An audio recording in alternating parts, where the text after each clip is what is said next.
Sair do campo de futebol e entrar no campo da política, Caio. Bom dia. Bom dia, fala, Edgar. Vamos por aqui, ó. Um ex-segurança da equipe do ex-presidente Lula disse que cumpria ordens de dona Marisa Letícia no sítio de Atibaia e que a mando dela ia ao local de 3 a 4 vezes por semana entre 2010 e 2011. O que você pode falar pra gente sobre essa história? Bom, eu posso falar que já tem provas o suficiente e muito mais do que isso para ninguém continuar acreditando no Lula. Eu já não acredito faz tempo e eu espero que a meia dúzia de gato pingado que ainda acredita pare de acreditar. Ô Vinícius Moura, diga.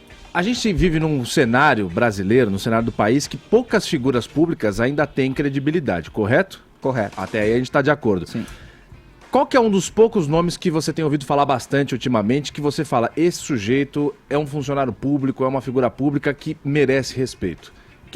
Quando eu te faço essa pergunta, que nome que vem na sua cabeça? Político? Não, qualquer figura pública. Um cara que você fala, esse cara é bacana, eu acredito nele. Bom, demorou demais pra responder, vamos responder por ele. O Moro, não é o Moro? Ninguém pensou no Moro? Claro. Eu pensei no Arnaldo César Coelho. Bom, continuando aqui. O Sérgio Moro, acho que quem tá no carro foi mais astuto que o Vini. O Moro é um dos caras que primeiro vem na sua cabeça, fala, o Moro. Por quê o Moro tem essa credibilidade? Porque o cara, ele já peitou muita gente grande, inclusive o Lula. O Lula está preso na cadeia por causa do Sérgio Moro. Ontem à tarde, um ex-segurança do Lula se sentou à frente do juiz Sérgio Moro, lá em Curitiba.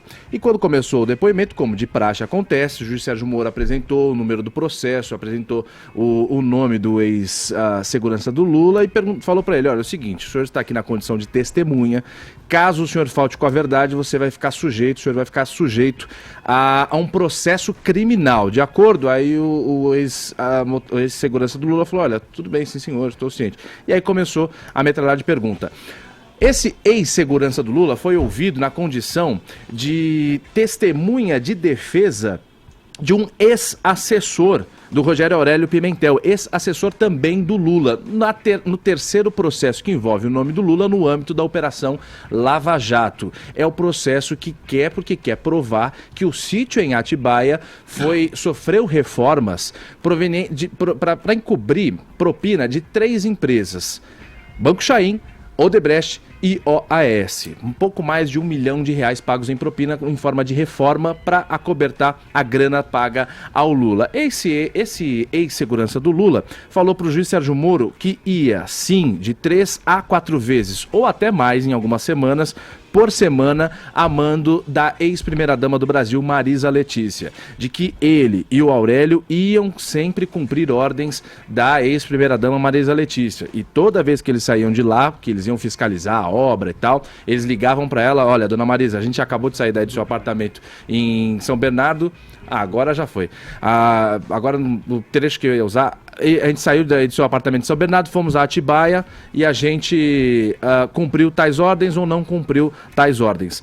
Depois desse depoimento, que tem sim, você seria capaz de mentir pro Moro, sabendo que o cara, ele leva à risca o que tá na lei e tal, ele tá botando gente grande na cadeia, um ex-segurança ia brincar com o Moro?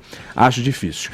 Outro funcionário também de um amigo muito próximo do Lula, o ex-motorista do José Carlos Bunlai, o pecuarista, dono do Banco Chaim, também foi ouvido e também confirmou pro Moro ontem à tarde.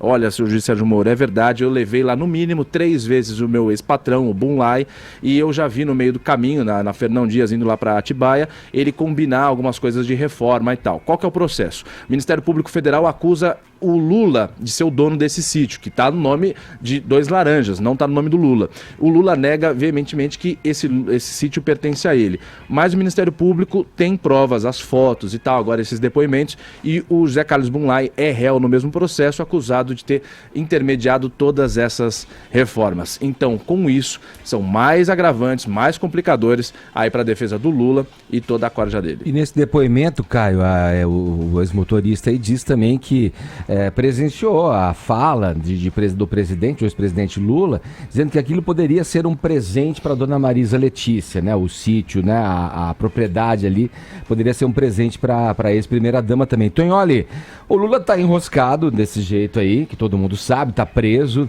Tem alguma capacidade o Lula ainda de transferir votos aí? A gente tem alguns números que as pesquisas vêm mostrando, mas são fotografias muito específicas do momento ali. Você acha que tem capacidade do Lula dizer, votem nesse aqui porque é quem eu apoio, eu não vou poder concorrer? Ele tem essa transferência ainda garantida? Sim, vamos deixar um quadro claro. A Nau já está abandonando o rato, né? O espólio do Lula já está sendo disputado como um espólio de guerra, de terra arrasada, e vamos traduzir isso em números. Em abril, o PT começou a falar em plano B. Em abril, o Lula estava com 37% das preferências, depois caiu para 31%. E aí inventaram o plano B para o Fernando Haddad e para o Jacques Wagner.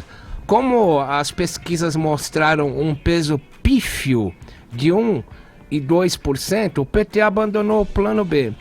Aí o Ciro Gomes, candidato do PDT, começou a flertar com o PT via PCdoB.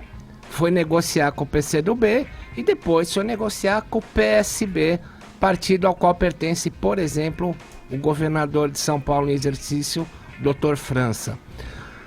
Por outro lado, a gente tem hoje uma defecção que faz parte do espólio ao qual você se refere, Edgar. Logo cedo eu flagrei Vinícius Moura assistindo um vídeo hoje em que Caetano traía Lula e dizia a Ciro Gomes, você é o meu candidato. Eu assisti esse vídeo, então, a entrevista aí. Nós temos outro rato abandonando a nau hoje, Caetano Veloso. O que está acontecendo? Pouco a pouco as pessoas estão desembarcando. Agora vai caber ao PT e ao Lula de dentro da cadeia indicar com quem se deve coligar para obter benesses no próximo governo. Sim. Vai partir do Lula a ideia de quem vai colocar o último prego no caixão. É curioso, né? Porque a gente analisa essas conjunturas, ouve você falar sobre isso, tem alguns caminhos que a gente fica imaginando, né? Para essa situação do momento, principalmente relacionada à esquerda, né? Essa entrevista aí, mas eu até queria pontuar, porque o Caetano fala que é eleitor do Ciro já faz tempo e tal. Mas você acha que o Ciro, que aventa a possibilidade de ter como vice o vice-presidente da Fiesp, que é o Steinbrück. O Steinbrück, que é do PP.